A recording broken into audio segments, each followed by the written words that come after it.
Initiates of the Flame by Manly P. Hall. Read by Adam Hannon.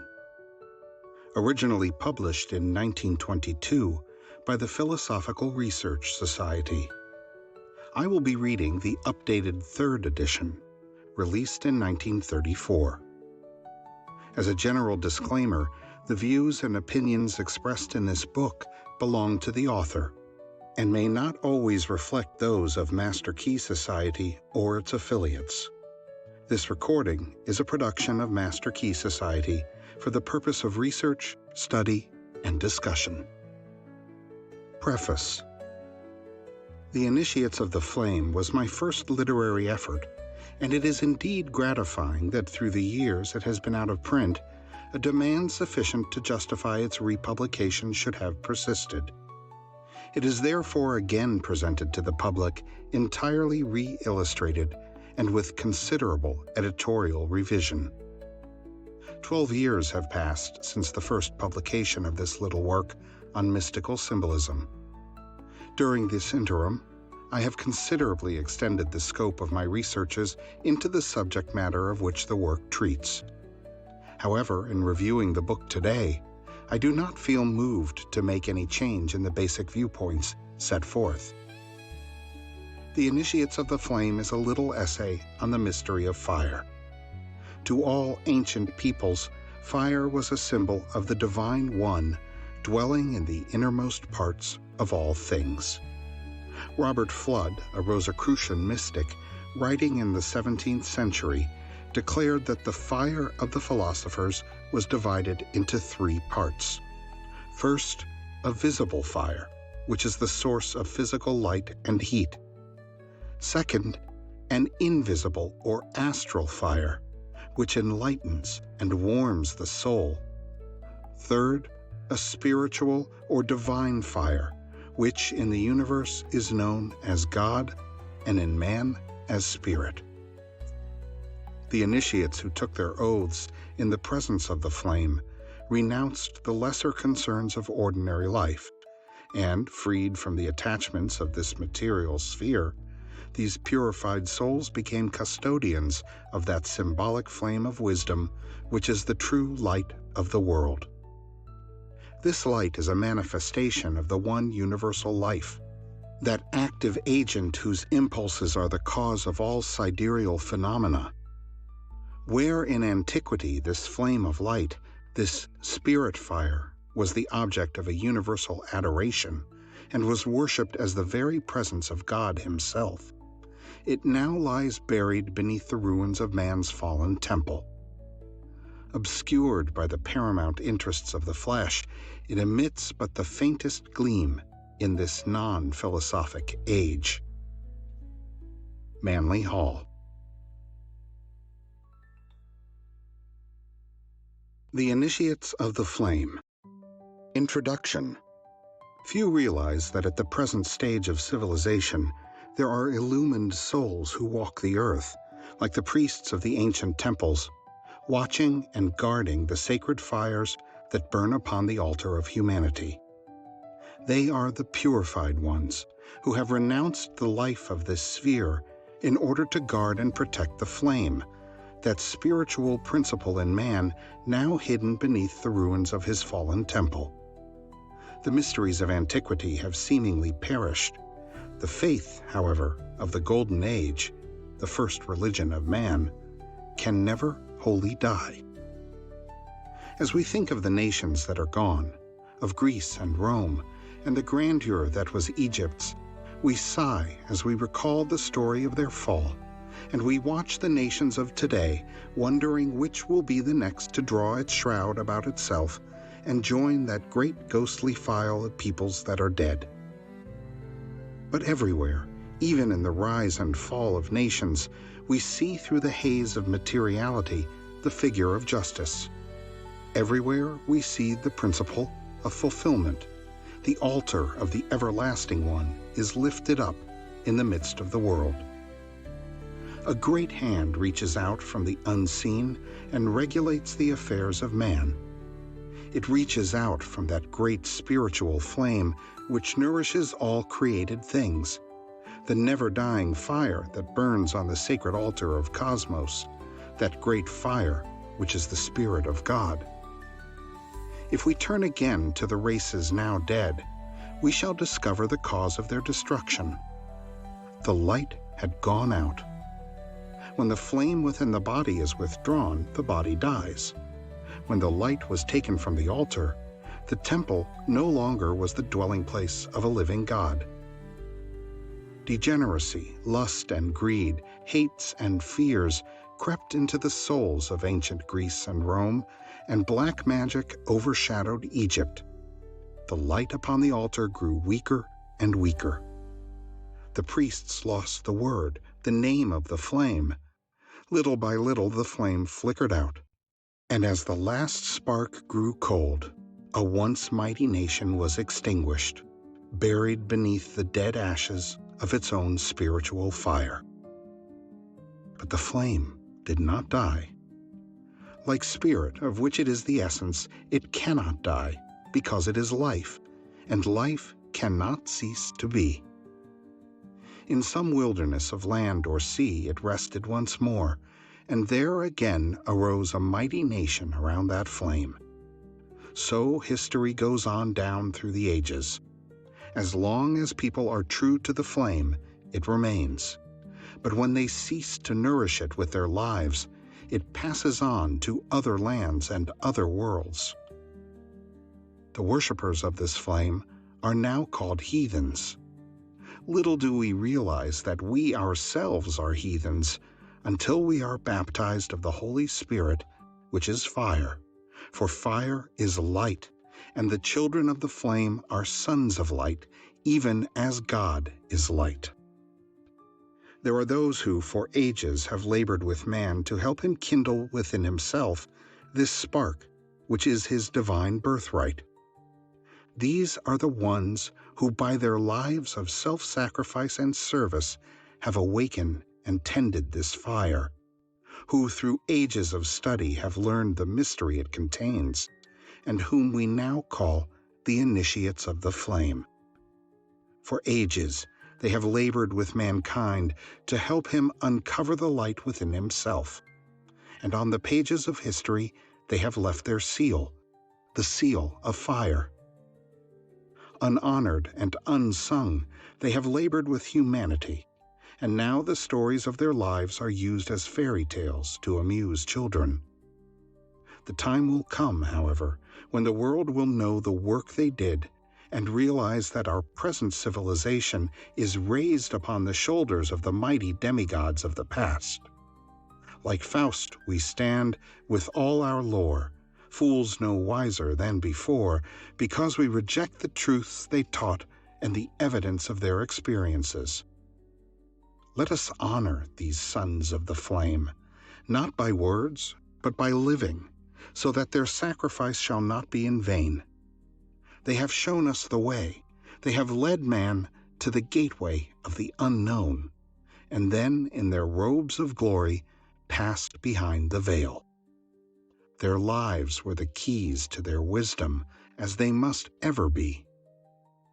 Though long ago they passed beyond, they still live in history, beacons on the path of human progress. Let us watch these mighty ones as silently they pass by. First, Orpheus, playing upon the seven-stringed lyre of his own being, the music of the spheres. Then Hermes, the thrice greatest, with his emerald tablet of divine revelation. Through the shades of the past we dimly see Krishna, the illuminated, who on the battlefield of life taught man the mysteries of his own soul. Next we see the sublime Buddha, his yellow robe not half so glorious as the heart it covers. And our own dear master, the man Jesus, his head surrounded with a halo of golden flame, and his brow serene with the calm of mastery. Then Mohammed, Zoroaster, Confucius, Odin, Moses, and others no less worthy pass before the inner eye of the student. They were the sons of the flame. From the flame they came, and to the flame they have returned. To us they beckon, bidding us join them in the service of the flame they love. They were without creed or clan. They served but the one great ideal. From a common source they came, to a common place they have returned. No superiority was theirs, but hand in hand they labored for humanity. Each loves the other, for the power that has made them masters has also shown them the brotherhood of all life. In the pages that follow, we shall try to show this great thread, the spiritual thread of living fire that winds in and out through all religions and binds them together with mutual ideals and mutual needs. In the story of the Holy Grail and the legends of King Arthur, we find that thread wound around the table of the king and the temple of Mount Salvart. This same thread of fire that passes through the roses of the Rosicrucians is entwined about the petals of the lotus and around the temple pillars of Luxor. There is but one religion in all the world, and that is the worship of God, the spiritual flame of the universe. Under many names he is known in all lands, but whether as Ishwar or Ammon or God, he is ever the same, the creator of the universe, and fire is his universal symbol. We are the flame-born sons of God, thrown off as sparks from the wheels of the infinite. Around this flame we have built forms which have hidden our light, but as students we are increasing this light by love and service until it shall again proclaim us sons of the eternal. Within us burns that flame, and before its altar the lower man must bow, a faithful servant of the higher. When man serves the flame, he grows, and the light also grows, until finally he takes his place with the true initiates of the universe, those who have given all to the infinite in the name of the flame within.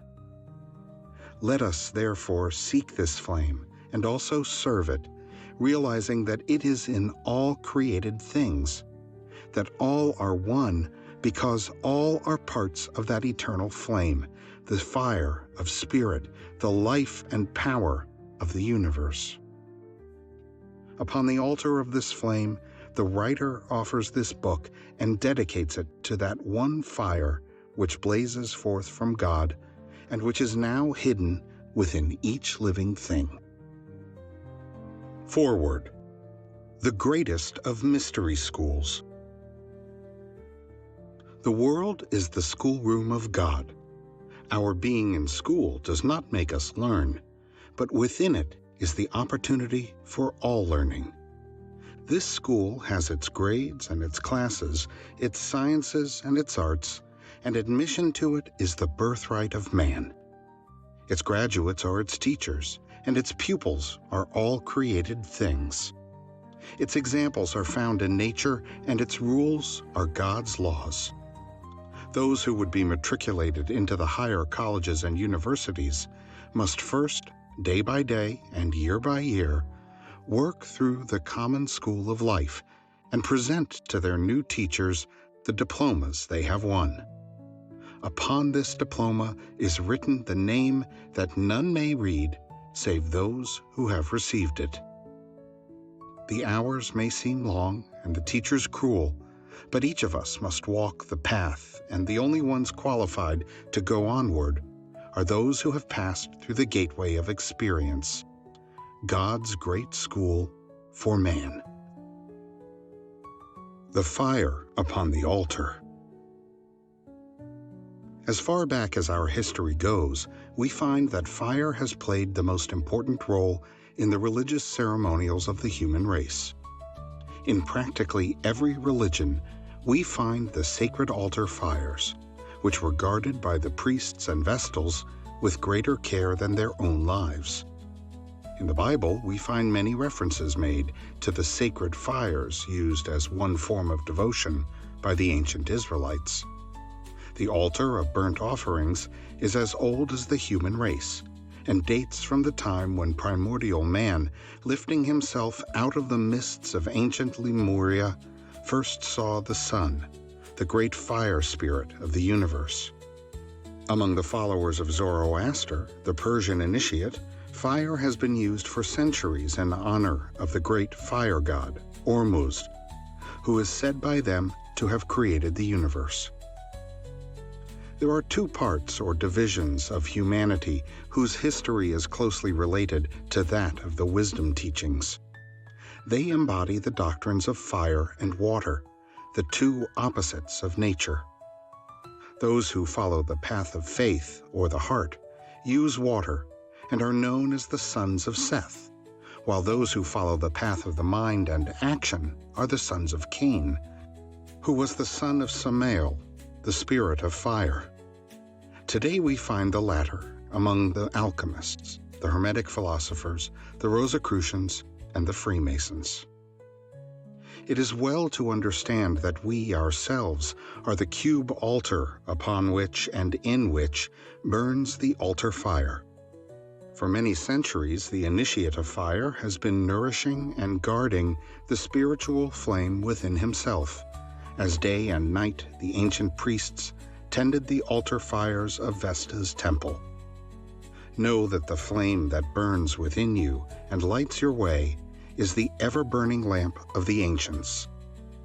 As their lamps were fed by the purest of oil, so your spiritual flame must be fed by a life of purity and altruism. The ever-burning lamp of the alchemist, which burned for thousands of years without fuel in the catacombs of Rome, is but a symbol of this same spiritual fire within himself, which was carried by the initiate in his wandering. It represents the spinal column of man, at the top of which is flickering a little blue and red flame. As the lamp of the ancients was fed and kept burning by the purest of olive oil, so man is transmuting within himself and cleansing in the laver of purification the life essences, which, when turned upward, provide fuel for the ever-burning lamp within himself. Upon the altars of the ancients were offered sacrifices to their gods. The ancient Hierophant offered up sacrifices of spices and incense. The Masonic Brother of today still has among his symbols the incense burner or censer, but few of the brothers recognize themselves in this symbol. Under such symbols as this, the ancients set forth the development of the individual. As the tiny spark burning among the incense cubes slowly consumes all, so the spiritual flame within man is slowly burning away and transmuting the base metals and properties within himself, offering up the essence thereof as the smoke upon the altar of divinity. It is said that King Solomon, when he completed his temple, offered bulls as a sacrifice to the Lord by burning them upon the temple altar. Those who believe in a harmless life wonder why so many references are made in the Bible to animal sacrifice. The student will realize that the animal sacrifices referred to are those of the celestial zodiac, and that when the ram or the bull was offered upon the altar, it represented the qualities in man which come through Aries, the celestial ram, and Taurus, the celestial bull. In other words, the initiate, passing through his tests and purification, is offering upon the altar of his own higher being the lower animal instincts and desires within himself. Among the Masonic brothers, we find also what is called the symbol of mortality. It consists of a spade, a coffin, and an open grave, while upon the coffin has been laid a sprig of acacia, or evergreen.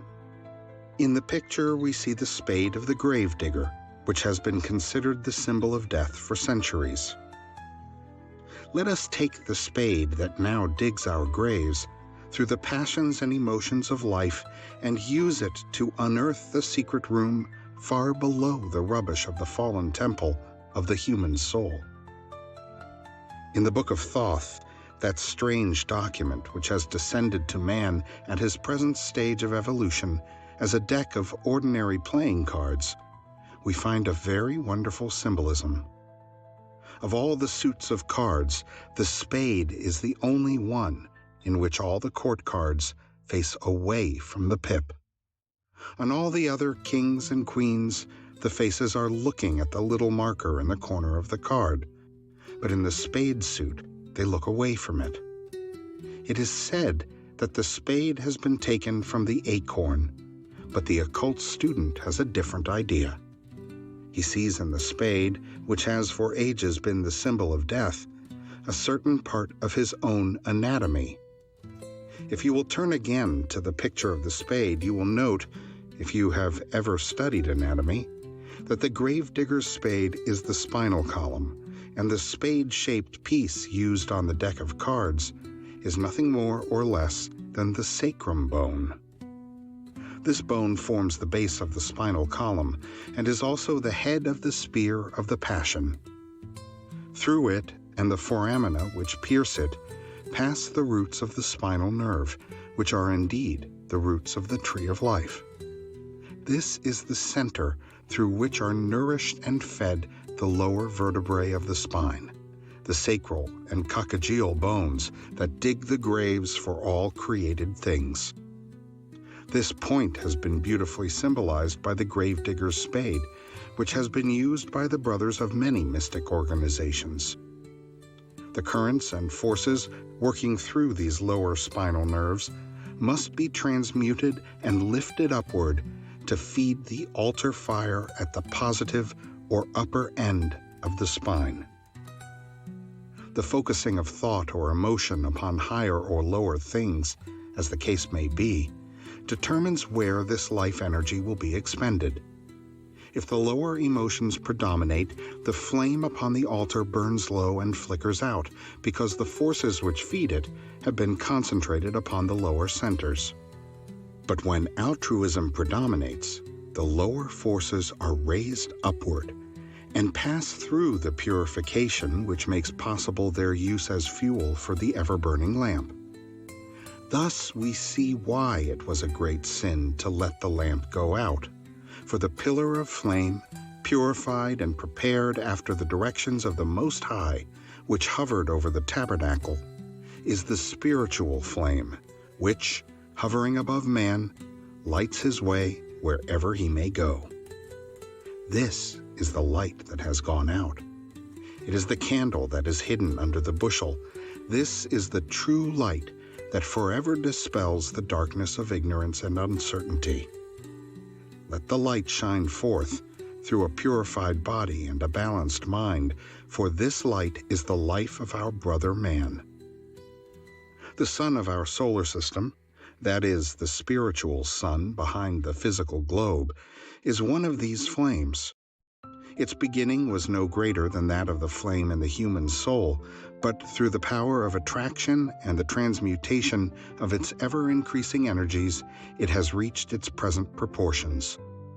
This flame in man is the light that shineth in darkness. It lights his way as no exterior light could do. This radiation from himself brings into view, one by one, the hidden things of cosmos, and his ignorance is dispelled in the exact proportion as his light is spread, for the darkness of the unknown can only be displaced by light, and the greater the light, the farther back the darkness is driven. This flame is the lamp of the philosopher, which he carries through the dark passageways of life, and by whose light he walks among the stones and along the edge of the narrow cliff without fear. But though he gains all other things and has not this light within himself, he cannot know where he goes, he cannot watch his footsteps, and he cannot dispel his ignorance with the light of truth. Therefore, let each man tend the fire that burns upon his altar. Let him make that altar, his body, as beautiful and harmonious as possible, and let him also offer upon that altar the frankincense and myrrh, his thoughts and his deeds. As in the tabernacle he offers all upon the altar of divinity, So let him, day by day, through the mastery of the lower emotions within himself, dispel the symbols of mortality, the coffin and the open grave. Let him realize that, no matter how crystallized or dead his life may be, the fact that he exists at all proves that the sprig of acacia, the promise of life and immortality, is present somewhere within himself. That even though the flame of life may appear faint or cold, if he will supply the fuel by his daily actions, he will kindle within himself once more the altar flame. And this, shining forth, will help his brother also to kindle a flame and make it a living sacrifice to the living God. The Sacred City of Shamballa. In every mythology and legendary religion of the world, there is one spot that is sacred above all others to the great ideal of that religion. To the Norsemen, it was Valhalla, the city of the slain, built of the spears of heroes, where feasting and warfare were the order of the day. Here the heroes fought all day and reveled by night. Each day they killed the wild boar and feasted on it, and the next day it came to life again. In the Northland, they tell us that Valhalla was high up on the top of the mountains and connected to the earth below by Bifrost, the Rainbow Bridge. Up and down this bridge the gods passed, and Odin, the All-Father, came down from Asgard, the city of the gods, to work and labor with mankind. Among the Greeks, Mount Olympus was held sacred, and here the gods are said to have lived high up on the top of a mountain. The Knights of the Holy Grail are said to have had their castle among the crags and peaks of Mount Salvart in northern Spain. In every religion of the world, there is a holy place. The Oriental Meru, Mount Moriah, and Mount Sinai, upon which the tablets of the law were given to man, are all symbols of one universal ideal. As each of these religions claimed a castle and a home among the clouds, so it is said that all the religions of the world have their headquarters in Shamballa, the sacred city in the Gobi Desert of Mongolia, the high place upon the polar mountain of the world. Among the Oriental peoples there are wonderful legends of this sacred city, where it is said the Great White Lodge, or Brotherhood, meets to carry on the government of world affairs. As the Aesir of Scandinavia were 12 in number, and Mount Olympus had 12 deities, so the Great White Brotherhood is said to have 12 members who meet in Shamballa to direct the affairs of men. Editor's note: in other texts, this Great White Brotherhood may also be referred to as the Great Brotherhood of Light, the Council of Light, the Masters of the Ancient Wisdom, or the Ascended Masters. The belief is that there is a spiritual organization of ascended masters or mystics, men and women from all cultures, robed in glowing white light, that have risen from the earth into immortality and help guide the spiritual development of humanity in their forward evolution. It is said that this center of universal religion descended upon the earth when the polar cap, which was the first part of the earth's surface to crystallize, became solid enough to support life. Science now knows that not only does the earth have two motions, that of rotation upon its axis and revolution around the sun, but that it also has 9 other motions, according to Flammarion, the French astronomer. One of these motions is that of the alternation of the poles. In other words, someday that part of the Earth's surface, which is now the North Pole, will become the South Pole. It is therefore said that the sacred city has left its central position, and, after much wandering, is now located in Mongolia. Those acquainted with the Mohammedan religion will see something of great interest in the annual pilgrimage to the Kaaba at Mecca, where thousands go to honor the Stone of Abraham, the great aerolite upon which Muhammad is said to have rested his foot. Old and young alike, some even carried, wind through desert sands and endure untold hardships, many coming from great distances to visit the place they cherish and love. In India, we find many sacred places to which pilgrims go, even as the Templars in our Christian religion went to the sepulchre of Christ. Few see in this anything more than an outward symbol, but the mystic recognizes the great esoteric truth contained therein. The spiritual consciousness in man is a pilgrim on the way to Mecca. As this consciousness passes upward through the centers and nerves of the body, it is like the pilgrim climbing the heights of Mount Sinai or the knight of the Holy Grail returning to Mount Salvert. When the spinal fire of man starts on its upward journey, it stops at many shrines and visits many holy places. For, like the Masonic brother and his Jacob's ladder, the way that leads to heaven is upward and inward. The spinal fire passes through the centers, or seed ground, of many great principles, and worships at the shrines of many divine essences within itself. It is eternally going upward, however, and finally it reaches the great desert. But only after pain and suffering and long labor does it cross that waste of sand. This is the Gethsemane of the higher man. But finally the pilgrim crosses the sacred desert, and before him in the heart of the lotus rises the golden city, Shamballa. In the spreading of the bone between the eyes, called the frontal sinus, is the seat of the intellectual divinity in man. There, in a peculiar gaseous material, floats, or rather exists, or is, the fine essence which we know as the mental spirit.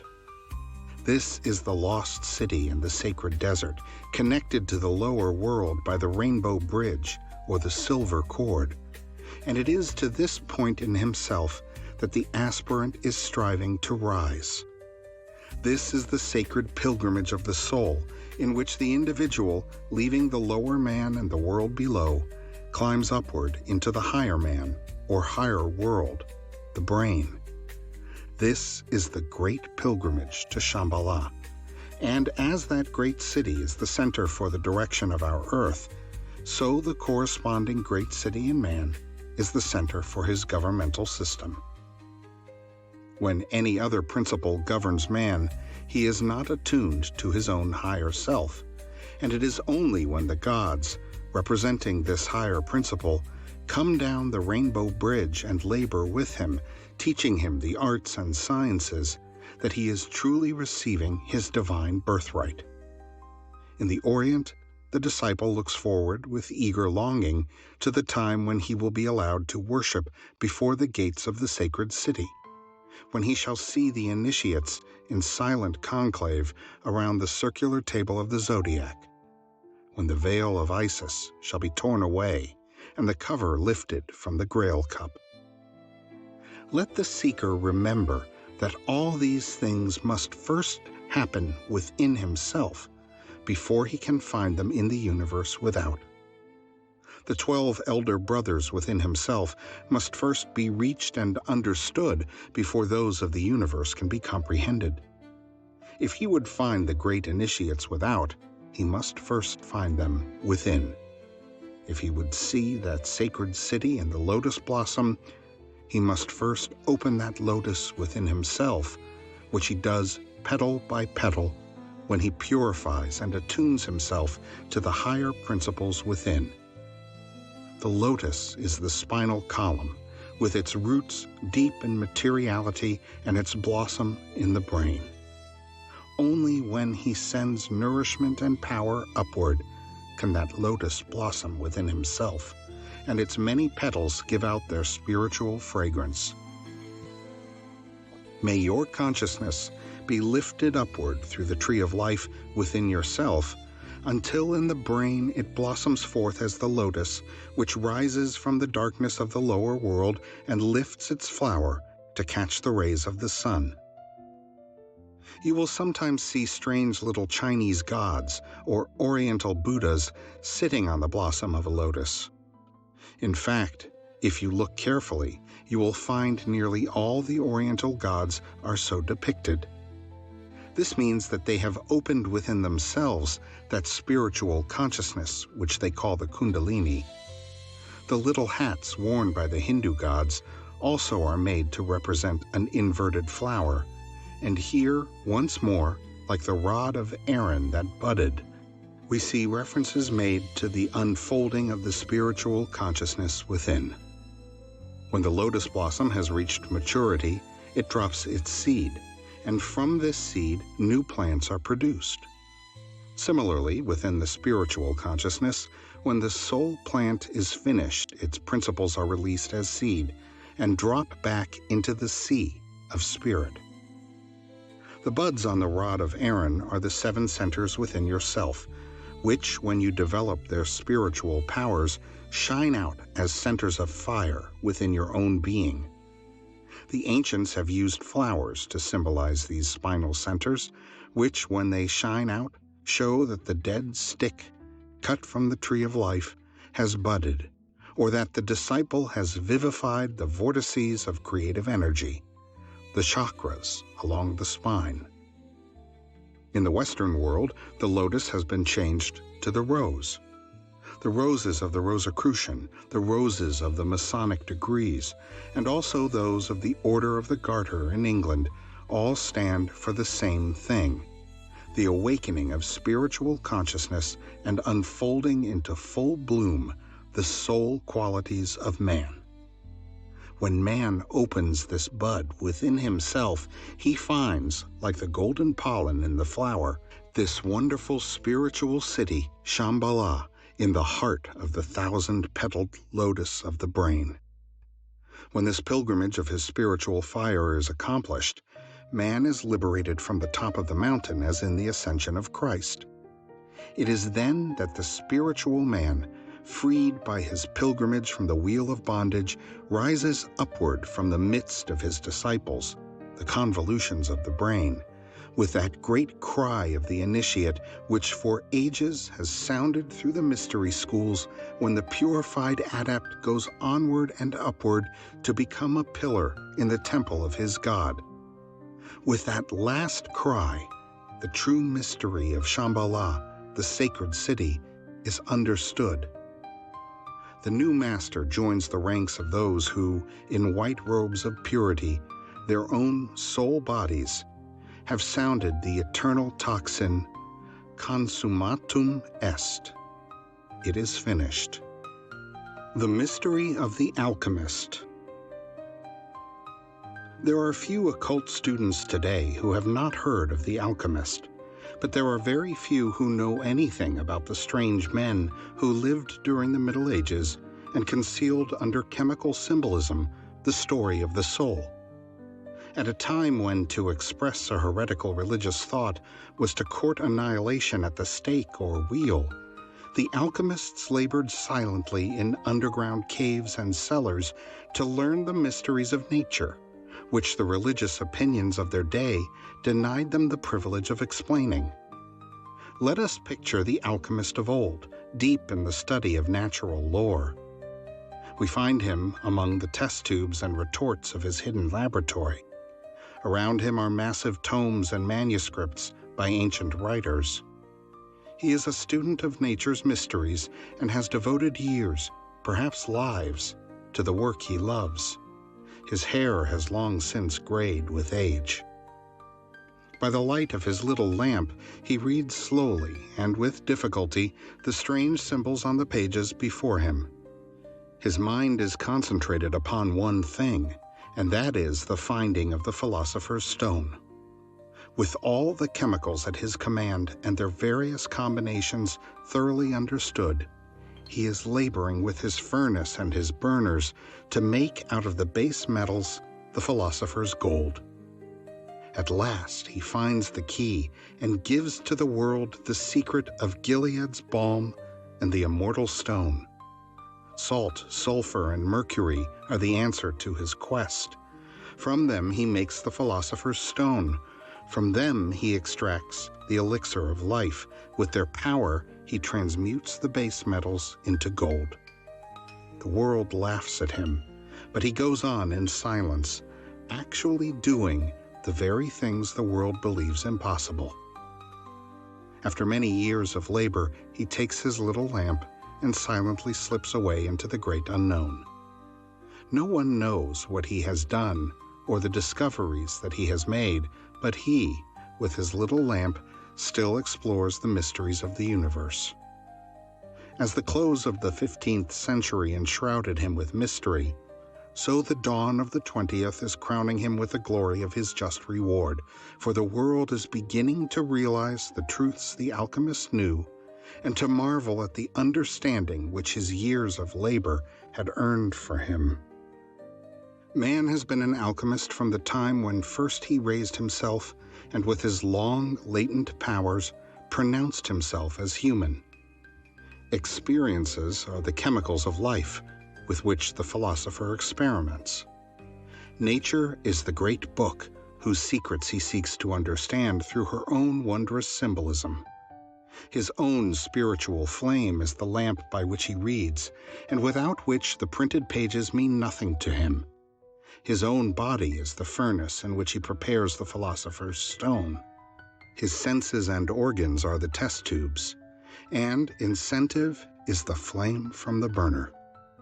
Salt, sulfur, and mercury are the chemicals of his craft. According to the ancient philosophers, salt was of the earth, earthy. Sulfur was a fire, which was spiritual, while mercury was only a messenger, like the winged Hermes of the Greeks, whose color is purple, which is the blending of the red and the blue of the spirit and the red of the body. The mystic realizes that he himself is the philosopher's stone, and that this stone is made diamond-like when the salt and the sulfur, the spirit and the body, are united through mercury, the link of mind. Man is the incarnated principle of mind, as the animal is the incarnated principle of emotion. Man stands with one foot on the heavens and the other on the earth. His higher being is lifted to the celestial spheres, but the lower ties him to terrestrial matter. The philosopher builds his sacred stone by harmonizing his spirit and his body. The hard knocks of life chip the stone away and facet it until it reflects light from a million different angles. The ultimate achievement is the philosopher's stone. The elixir of life is likewise the spirit fire, rather the fuel which nourishes that fire. And the changing of the base metals into gold is accomplished when he transmutes the base elements of the lower man into spiritual gold. This he does by study and love. Thus he is building within himself the lost panacea for the world's woe. The changing of base metals into gold can be called a literal fact, for the same chemical combination which produces spiritual gold will also produce physical gold. It is known that many of the ancient alchemists really did create the precious metal out of lead, alloy, etc. This was upon the principle that all things contain some part of everything else. In other words, every grain of sand or drop of water contains in some proportion every other element of the universe. Therefore, the alchemist did not try to make something from nothing, but rather to extract and build that which already was, knowing this to be the only reasonable course of procedure. Man can create nothing from nothing. He does, however, contain within himself, in potential energy, all things, and, like the alchemist with his metals, he is simply working with that which he already has. The living philosopher's stone is a very beautiful thing. Indeed, like the fire opal, it shines with a million different hues, ever changing with the mood of the wearer. The transmuting process whereby the spiritual essences, passing through the furnace of purification, radiate from the physical form as the soul body of gold and blue, is indeed a beautiful one. The Masons have among their symbols a five-pointed star with two clasped hands within it, and in that we have the mystery of the Philosopher's Stone. The clasped hands represent the united man, in which the higher and the lower are working for their mutual betterment by a cooperative rather than a competitive system. The five-pointed star is the soul body, born of this cooperation. It is the living Philosopher's Stone, more precious than all the jewels on earth. From it pour the rivers of life spoken of in the Bible. It is the star of the morning that heralds the dawn of mastery and the reward of those who follow in the footsteps of the ancient alchemist. We read from the ancient symbols that the alchemy of life produces in natural sequence all the states of progression explained in the writings of the alchemist, until finally the sun and the moon are united as described in the Hermetic marriage, which is, in truth, the marriage of the body and the spirit for their mutual development. This takes place in man when the heart and mind are joined in eternal union. It occurs when the positive and negative poles within are united, and from that union is made the Philosopher's Stone. We are the alchemists who centuries ago carried on in secret our studies of the soul. We still have the same opportunity that we had then, and even more, for now we can state our opinions with little danger of personal injury. The modern alchemist thus has an opportunity that his ancient brother never had. In the contacts of daily life, he sees nature's experiments carried on. He sees the fusing of metals, and from the everyday book of life, through the process of analogy, he may study divinity. By the flame of life's experience, the steel of his spirit is tempered. As the moon and the zodiac touches off like a fuse the happenings of life, so his own desires and wishes touch off the powers of his soul. And these experiences may be transmuted into soul qualities when he has developed the eye which enables him to read the simplest of all books, everyday life. The alchemist of today does not study alone, hidden in caves and cellars, but as he pursues his work, it is seen that walls are built around him. For while, like the master of old, he is in the world, he is not of it. As he progresses further in his work, the light of other people's advice and outside help grows weaker and weaker, until finally he stands alone in darkness. Then comes the time that he must use his own lamp, and the various experiments which he has theretofore carried on must be his only guide. He must take the elixir of life which he has developed, and with it fill the lamp of his spiritual consciousness. Holding that above his head, he must walk into the unknown, where, if he has been a good and faithful servant, he will learn of the alchemy of divinity. Where now test tubes and bottles are his implements, then he will study worlds and globes, and as a silent watcher, learn from that divine one, the great alchemist of all the universe, the greatest alchemy of all, the creation of life, the maintenance of form, and the building of worlds. The Egyptian Initiate. Many ages have now elapsed since the Egyptian priest-king passed through the pillars of Thebes. Ages before the sinking of Atlantis, and many ages before the Christian era, Egypt was a land of great truths. The hand of the Great White Brotherhood was outstretched to the empire of the Nile, and the passages of the ancient pyramid resounded with the chants of the initiates. Then it was that the pharaoh, called half man, half divine, reigned over Egypt. The later pharaohs were degenerate and of little importance. It is only the early pharaohs we now list among the priest kings. Try to picture the Great Hall of Luxor, with its inscriptive columns holding up domes of solid granite, each column having carved thereon the histories of the gods. At the upper end of the chamber, sat the Pharaoh of the Nile in his robes of state. Around him were his counselors, chief among them the priest of the temple. An imposing spectacle it was, the gigantic frame of the later Atlantean, robed in gold and priceless jewels, on his head the crown of the North and South, the double empire of the ancients. On his forehead was coiled the serpent of the initiate, the serpent that was raised in the wilderness, that all who looked thereon might live.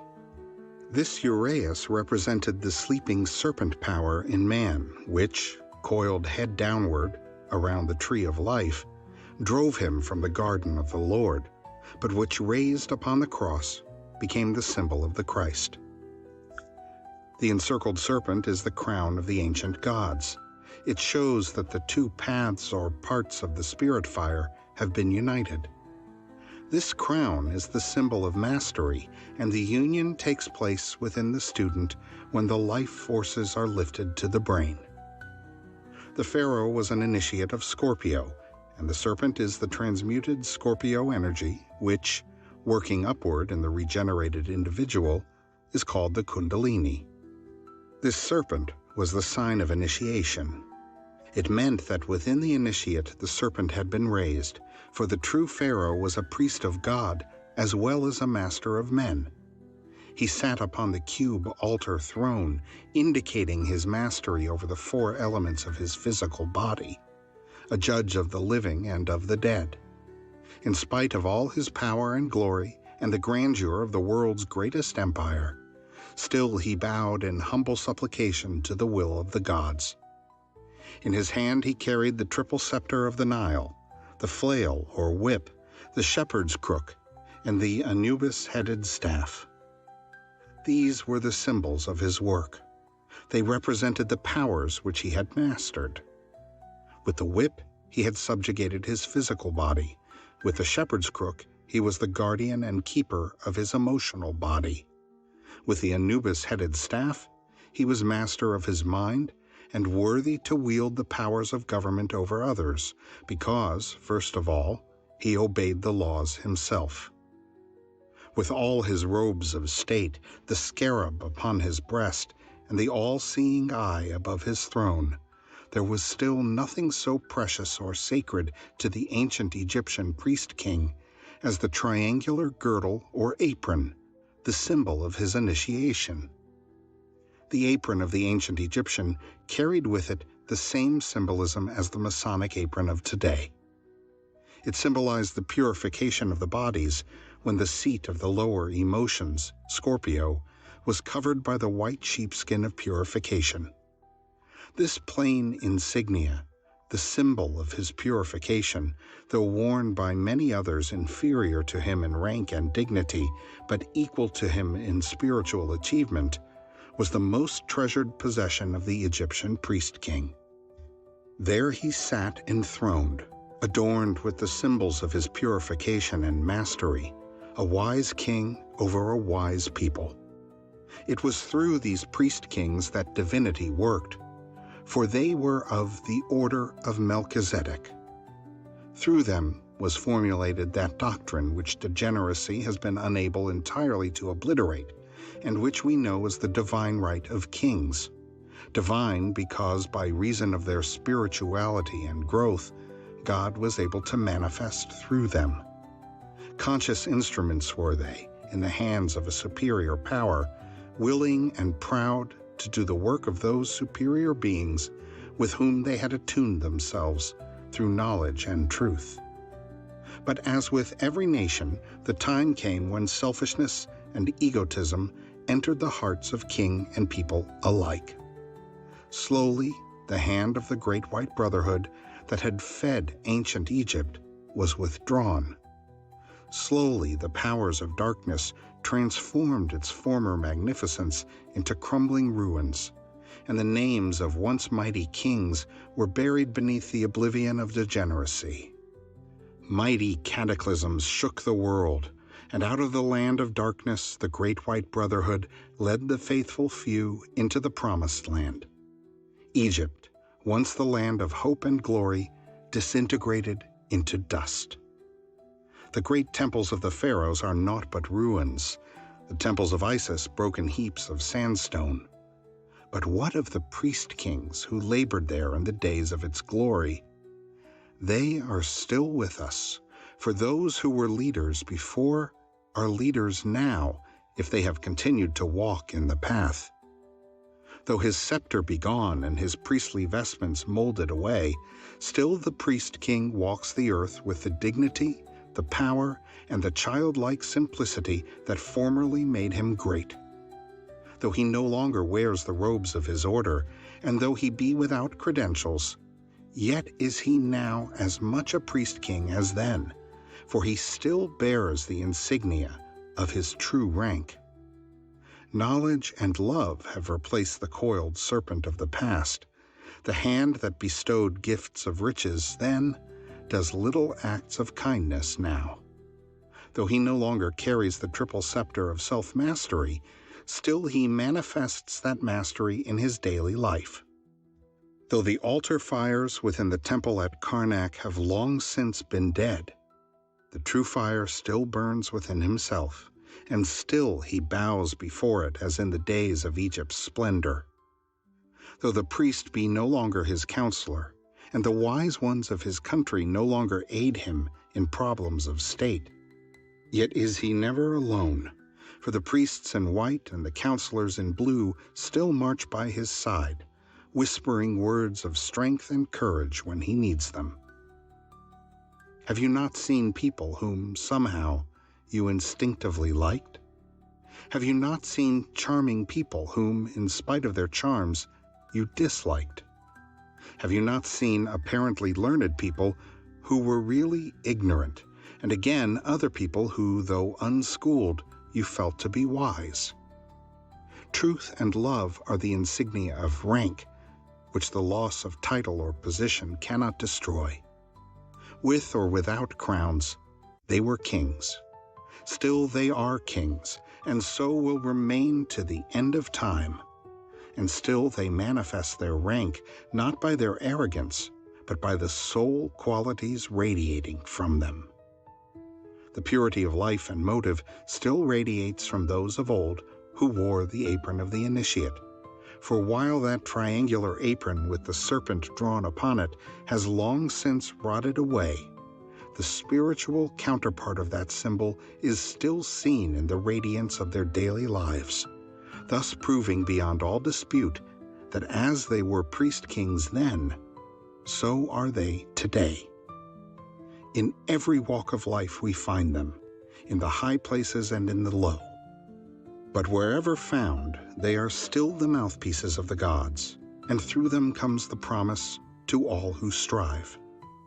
Kings they are, not of earth, but of heaven, and in the life of our own Master Jesus, we find one who joined himself to those who served, and who was a true king even when his only crown was a wreath of thorns.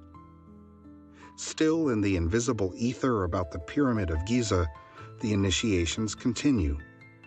Still the initiate there receives the insignia of his rank.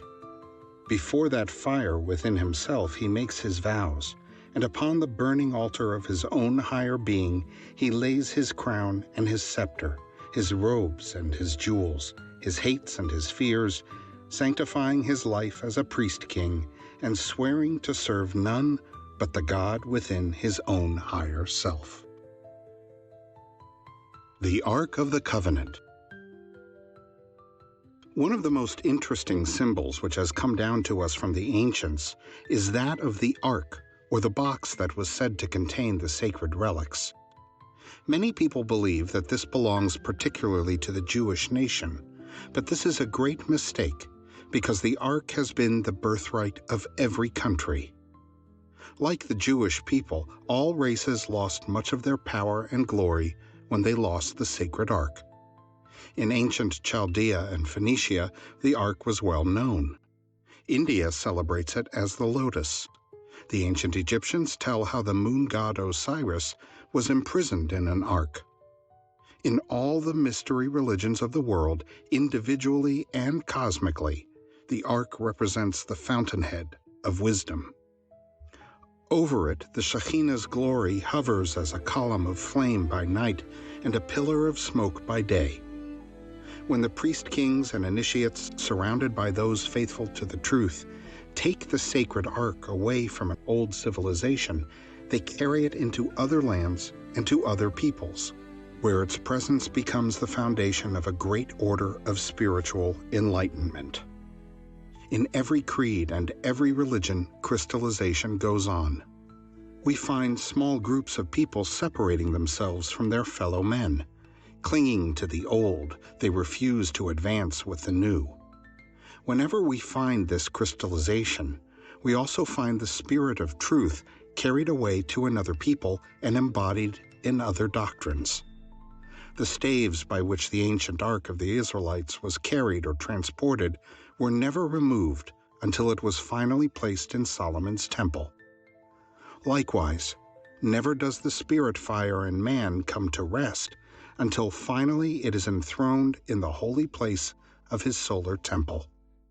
Ever towards the rising sun its bearers carry this vessel of the sacred truth. Nations are born among those who love the truth, and nations are buried when they forget it. The time has come again when its silent bearers have taken the sacred ark and the Shekhinah's glory, and moving across the waters in solemn file, have brought it to the new world. Throughout the universe the call has sounded, and those who are true to their own higher principles have surrounded the sacred chest. Those who have sworn such allegiance to their own higher natures are following the priests with their sacred burden, and a magnificent mystery temple is being built in this glorious land of ours, loved and guarded by all those who are laboring for humanity. The staves still remain in the ark, however, and only when real good can be accomplished will they be removed, and the sacred ark find a new resting place. This opportunity is now confronting the Western world. The knowledge of the ancients, the accumulated wisdom of the ages, is knocking at the door and seeking those who will follow it. The bearers of the ark have tarried and are gathering a nucleus of spiritual souls to carry on their work. But whether or not the word will remain with a nation is dependent upon national life and ideals. For the actions of a nation are but the collective actions of its individuals. If the Ark of the Covenant, therefore, finds nothing here attuned to itself, if it finds only a few who will answer its call of service and brotherhood, then will its priests lift again the staves and carry it on into other lands. A nation thus deprived of its spiritual life will, like the ancient city of the Golden Gate, be swallowed up in oblivion. The call is now sounding, and those who love the truth and revere the light must join that band of devoted servers who for centuries have dedicated themselves to the preservation of truth. These have given their lives 1,000 times for the cause of truth. Their personal happiness has always been second to their duty. They are the custodians of the sacred word, and the law of attraction draws to them all who love and live the truth. A great influx of spiritual light comes to those who have learned the doctrine and who live the life, and regardless of clan or country, they have joined the silent file of watchers and workers around the sacred Ark of the Covenant. By his daily actions, every individual is expressing far more plainly than words his ideals, his desires, and also his attitude toward this great work. The composite attitude of a certain number of people either shuts out or lets in the light. Therefore, every individual has a sacred duty, a great work to do, and to which the true student must dedicate his life. Then, wherever he may go, whatever he may do, he is being guided, and the Shekhinah's glory directs his footsteps. In the brain of man, between the wings of the kneeling cherubim, is the mercy seat, and there man speaks with his God as the holy priest of the tabernacle spoke to the Spirit of the Lord hovering between the wings of the cherubim. Thus, man represents the ark, and within him are the three principles: the Father, the Son, and the Holy Spirit, the tablets of the law, the pot of manna, and the rod that budded. In these three things contained within the ark, we see the threefold spirit contained within the ark of man's bodies. But, as in the case of the ancient Israelites, when they became crystallized, the pot of manna and the rod that budded were removed from the ark, and all that was left were the tablets or the letters of the law. So when the individual crystallizes and closes his mind to differing viewpoints, he excludes the life force which was flowing into him. In shutting out strangers, he pauperizes his own life, leaving only the tablets of the law, the material reasons from which the spiritual life has departed. Solomon's temple, the perfected temple of the human body, the perfected temple of the soul, and the perfected temple of the universe, finally forms the perfect shrine for the living ark.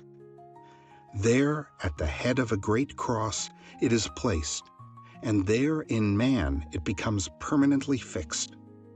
The staves of polarity upon which it has been carried are then removed, and it becomes a living thing, a permanent place where man converses with his God. There, man, the purified priest arrayed in the robes of his order, the garments of his soul, holds communion with the Spirit hovering over the mercy seat. Though this ark within is ever present, man can only reach it after he has passed through the outer court of the tabernacle, through all the degrees of initiation, after he has taken the third degree and becomes a grand master. Then, and then only, can he enter into the presence of his Lord, and there in the darkened chamber, lighted by the jewels of his own breastplate, converse with the Most High, the true spiritual essence within himself. We are all working towards this end, and the time will come when each person will know for himself the mystery of the ark, when the student through purification will be led through the door of the Holy of Holies, and there be enveloped by the light of truth. This was his birthright, which he sold for a mess of pottage. To this end came he into the world, that he might bear witness to this truth, that through this light all men might be saved. The Ark of the Covenant, that great spiritual principle, surrounded by its faithful servants, is calling all to follow it. When through materialism or degeneracy a great people are destroyed, or a continent sinks beneath the ocean, then those who are true are called around the ark, and are led out of the land of darkness into the new world and a promised paradise. All great teachings set forth the same idea. When the truth seeker allies himself with the powers of light and becomes a channel for its expression, when he radiates this light from himself to all who need, then indeed will the flame protect him, and he will become a son of God. Knights of the Holy Grail. Before taking up the study of the Grail legends, it would be well for all who are interested to read those tales now listed under the heading of children's fairy stories. For example, the story of Good King Arthur and his Round Table is a cosmic myth, and while there is little doubt that he as a man actually lived, the real mystery, as in the story of the Christ, is not the literal tale, but the great mystic or occult truth concealed under allegory and parable. The same is true with the story of Parsifal, which can never be really understood and appreciated until the reader sees in the knight and later king of the sacred cup his own spiritual development and the temptations he must also master if he would become a king of the Grail. In Lohengrin, the same truth is again shown to the world.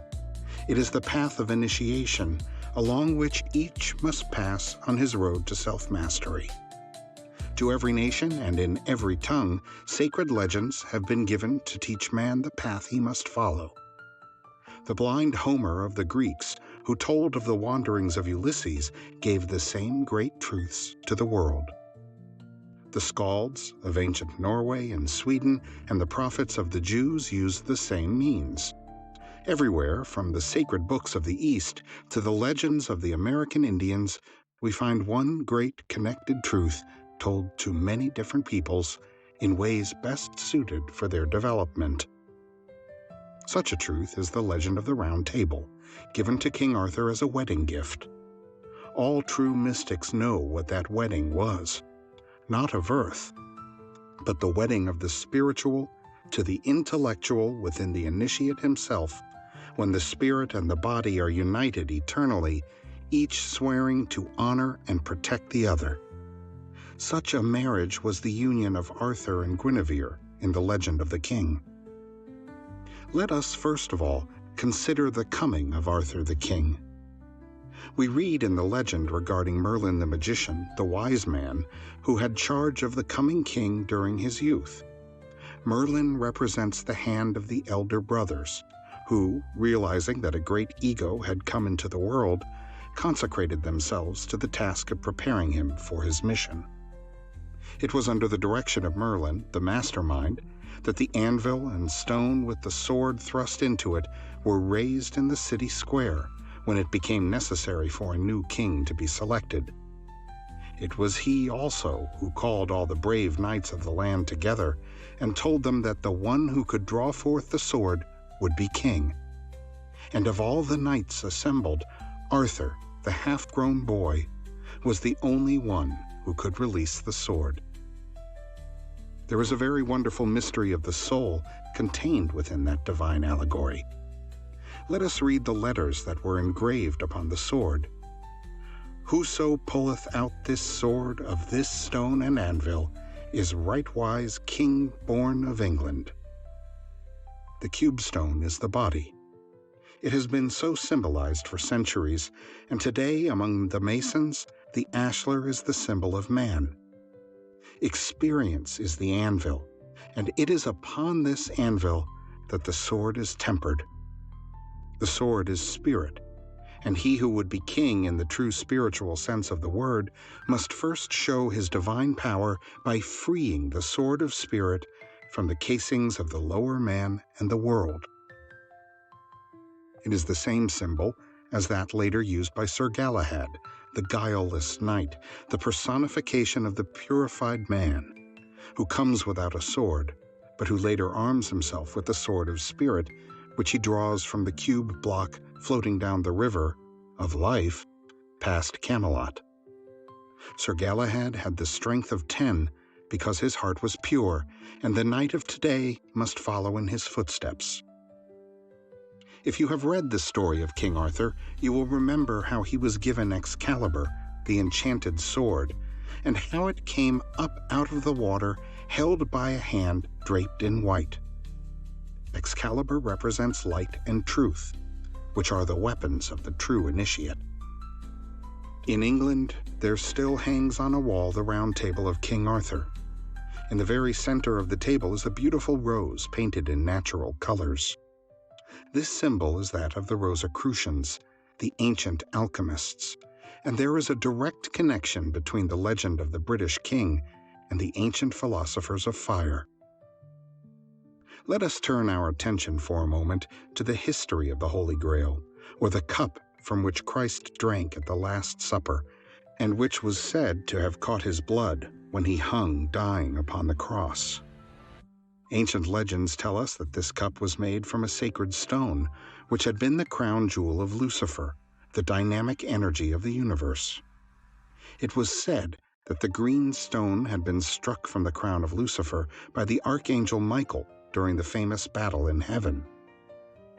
After the death of the Christos, Joseph of Arimathea took the sacred cup and the spear of the Passion and carried them into a distant land.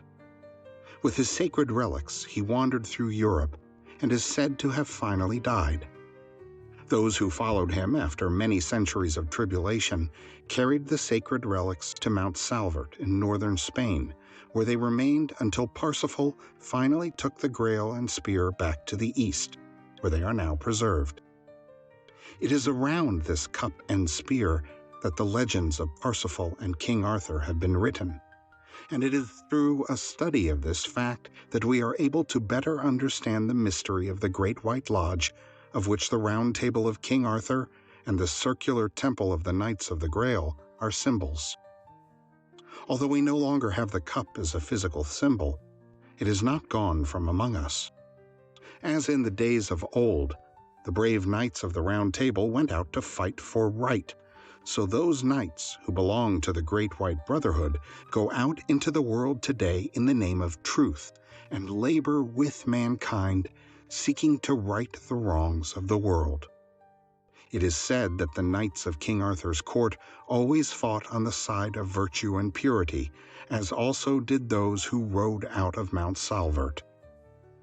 The Grail cup is the symbol of the creative force of nature.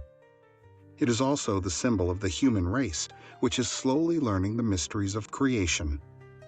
Within the cup is the blood of Christ, that force which is slowly or rapidly transmuting the body into soul, as we give it lesser or greater opportunity. In the sacred spear, we find symbolized again the creative force, which in the hands of Klingzor, the evil one, wounds and causes suffering, but which, when held by the pure Parsifal, heals the very wound that it caused. A great lesson is being taught to man through these allegories, but the average person is unwilling to stop and consider them. Many do not realize that they themselves are the ones whom the elder brothers of humanity must use in the fight against the forces of evil. They do not realize that the dragons and ogres of legend are their own lower natures, which they must overcome. They do not see in the hand-to-hand combat of the knights of old for a lady's favor the higher man and the lower man fighting for the soul within. The knight of today does not realize that the white armor he wears is his own purified body, which is proof against all the attacks of vice and passion. Nevertheless, this is the meaning of the legend. His shield is truth, which is a perfect protection to the inner man. His strong right arm is the knowledge and spiritual power he has developed within. The sword he wields is the spiritual light, the pure flame of the spirit fire, which dispels the darkness of ignorance and the demons of lust. The sacred spear and the cup which he serves are the two poles of the creative life force within, the development of which he gains as he daily serves his fellow men. The Holy Grail is our body within, which is the lifeblood of the Sun Spirit of the universe. Each day that we live, we perpetuate the Last Supper, and in all that we do, we drink again the blood of Christ, the life power of the cosmos. Far from the uninitiated, the 12 elder brothers of mankind, sitting around the circular table of the universe, watch the knights in their battle of life. In due course of time, the student, having finished his work here, is liberated at the foot of the Grail. There the candidate stands robed from head to foot in the armor of spirit and in the pure white of a body that has been cleansed.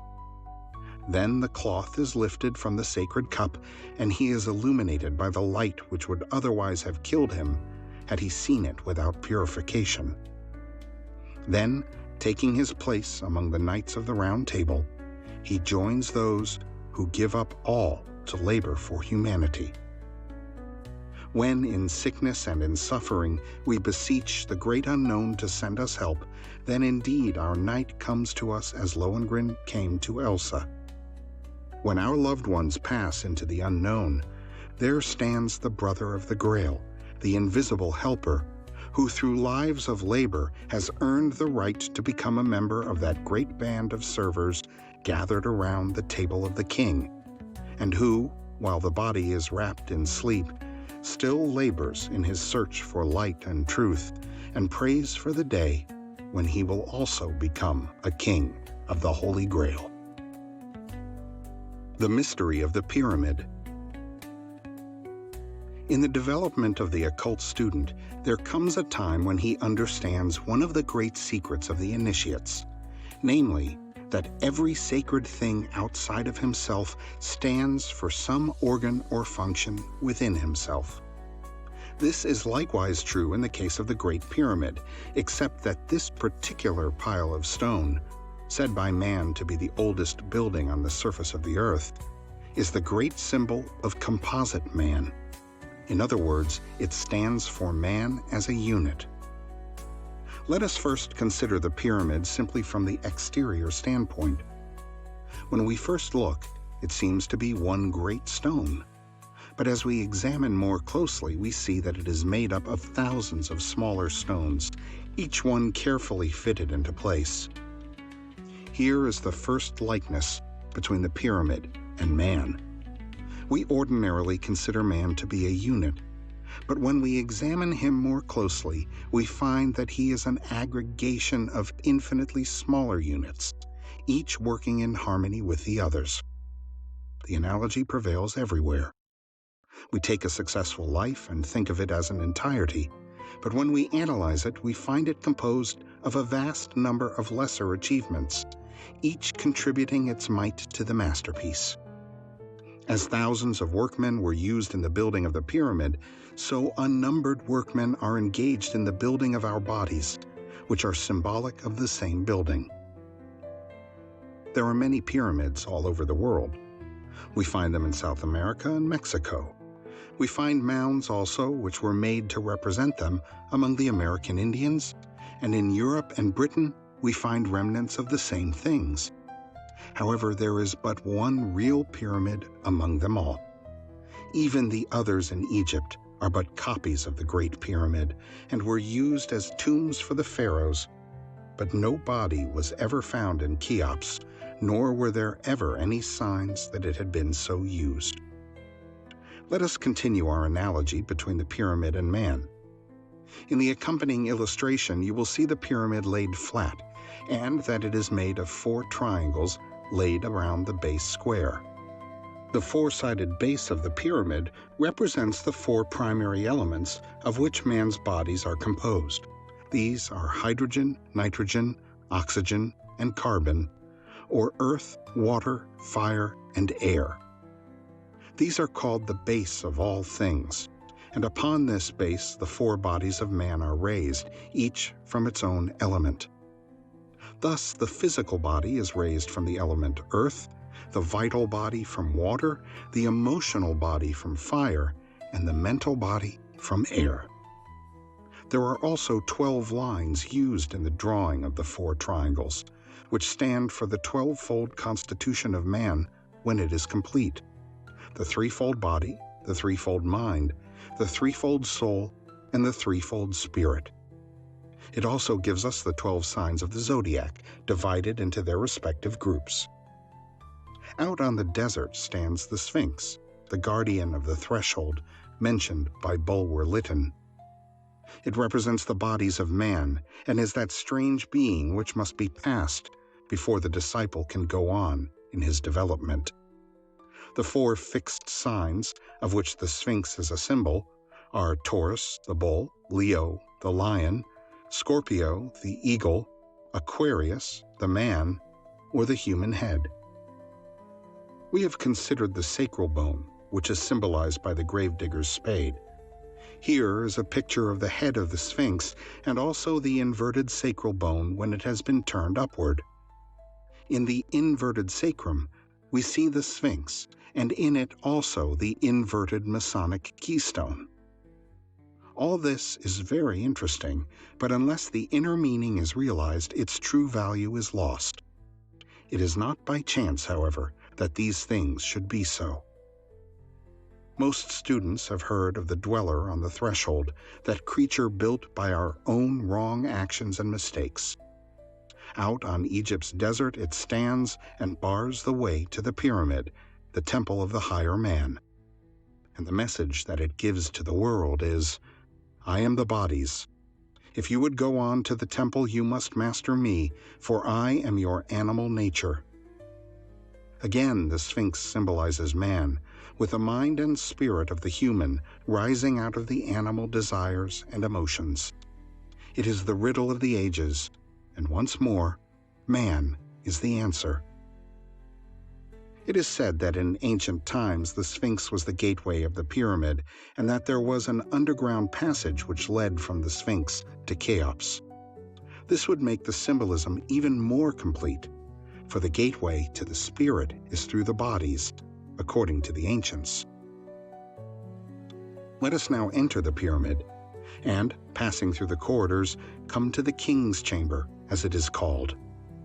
There are 3 great rooms in the pyramid which are of deep interest to the student. The highest is the king's chamber, below that is the queen's chamber, and down below the surface of the earth is the pit. Here we again find the great correlation between the pyramid and man. The 3 rooms are the 3 major divisions in man, which are the seats of the threefold spirit. The lower room, or pit, is the generative system, which is under the control of Jehovah. The center room, or Queen's Chamber, is the heart, which is under the control of the Christ. And the upper room, or King's Chamber, is the brain, which is under the control of the Father. In this upper room is the coffer made of stone, the meaning of which has never been satisfactorily explained, but which the student recognizes as the 3rd ventricle in the brain. It is quite certain also that this coffer was used as a tomb during initiations when, as in the Masonic initiations of today, the remnants of the ancient mysteries, the candidate was buried in the earth and resurrected, a symbol of the death of the lower man and the liberation of the higher. It is said that Moses was initiated in the Great Pyramid, and some also claim that Jesus was instructed there. Be that as it may, we know that for thousands of years since the time it was built by the Atlanteans, it has been the greatest temple of initiation in the world.